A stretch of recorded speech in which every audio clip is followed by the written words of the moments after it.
Pellet guns के क्या प्रभाव होते हैं, इस पर एक रिपोर्ट आई है, एक स्टडी हुई थी। एक कोई ऑर्गेनाइजेशन है, ये study obtained by the Hurriyat यम सीनियर लीडर अब्दुल मन्नान बुखारी, इनके द्वारा की गई है। 2010 में यह पेलेट गन्स कश्मीर में चली थी और इस पेलेट गन्स के माध्यम से 6 लोग मरे थे, 6 लोगों की किलिंग हुई थी, मृत्यु हुई थी, और इंजर्ड हुए थे 198 और ब्लाइंड हुए थे 5। और यह 2010 की घटना है। इस बार भी पेलेट्स के कारण कितनी डेथ हुई है अभी मैं तुरंत उसकी जानकारी मैं नहीं दे सकता हूं, लेकिन हम देखेंगे इस पर। हमें नहीं चाहेंगे कि हम कोई, जितना हम वाटर कैनन का प्रयोग कर सकते हैं, टीयर गैस का प्रयोग कर सकते हैं क्राउड के ऊपर, तो वह करना चाहिए। माने यदि वायलेंट यदि कोई मॉब रहता है उसे रोकने के लिए एक डेमोक्रेटिक कंट्रीज में यह सब चीजें होनी चाहिए। तुरंत बुलेट्स का प्रयोग करना यह उचित नहीं है। और इंटरनेट पर जो बैन लगा हुआ है और कुछ प्रेस पर, कुछ पेपर्स वगैरह पर, वो मैं सहमत हूं कि उसे जल्दी खुलना चाहिए, लेकिन अब वहां के मुख्यमंत्री जी से ही बात करेंगे, क्योंकि सीधे आप सहमत होंगे कि मैं नहीं कह सकता इसके बारे में क्या है। और इसेंशियल कम्युनिटीज, कर्फ्यू लगे होने के कारण लोगों तक पहुंचना चाहिए, इसके संबंध में हमारी बात हुई थी। अब यह मुझे देखना होगा कि इसेंशियल कम्युनिटीज लोगों को मुहैया कराने के लिए सरकार के द्वारा क्या कदम उठाए गए हैं। और लेकिन मैं कहूंगा, वहां के मुख्यमंत्री से कहूंगा कि और भी जितने सहयोग की आवश्यकता होगी, यहां से जो लोग कर्फ्यू के कारण घरों से बाहर नहीं निकल पा रहे हैं, उनको इसेंशियल कम्युनिटीज उपलब्ध कराने के लिए हम पूरी मदद करेंगे। आज मैं यहां से निकलते ही तुरंत मैं इस संबंध में भी बातचीत करूंगा।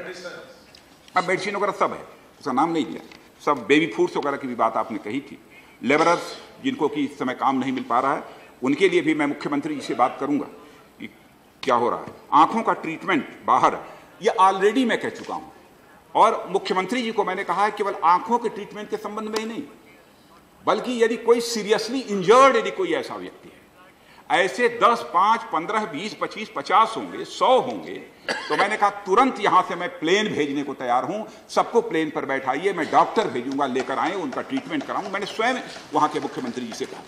यह सब सारी पहल मैंने अपनी तरफ से की है। और आपने देखा, सहयोग तो हम सबका चाहते हैं। इसीलिए कश्मीर की यह दुर्भाग्यपूर्ण घटना घटित होने के बाद मैंने कोशिश यह की अपनी तरफ से, जितनी भी राजनीतिक पार्टियों के हमारे सम्मानित नेतागण हैं, सभी सम्मानित नेताओं से मैं बात कर लूं, और ताकि उनके द्वारा कम से कम उनके जो लंबे अनुभव हैं उस आधार पर उनसे कुछ जानकारी हासिल कर सकूं कि कश्मीर की सिचुएशन को कंट्रोल करने के लिए और नॉर्मलाइज करने के लिए हमें क्या क्या स्टेप्स लेने चाहिए। और कई लोगों ने कुछ सुझाव भी दिए हैं और बहुत ही अच्छे स्टेटमेंट्स आए हैं। हमारे आजाद साहब बैठे हैं, इनके भी बहुत अच्छे स्टेटमेंट्स आए हैं, और कई राजनीतिक पार्टियों ने भी, सबने बहुत ही अच्छे स्टेटमेंट्स दिए हैं। उसका मैं स्वागत करता हूं। नहीं करेंगे, ऑल पार्टी मीटिंग तो अभी कल ही बैठे थे हम लोग, लेकिन कश्मीर के सवाल पर भी इसको कर सकते हैं, कोई हर्ज नहीं। तो उपसभापति महोदय, इस अवसर पर ज्यादा कुछ न कहते हुए पुनः सदस्यों के प्रति आभार व्यक्त करते हुए अपनी बात समाप्त। कहने को तो नाम पाकिस्तान है, लेकिन हरकतें उसकी हर नापाक हैं।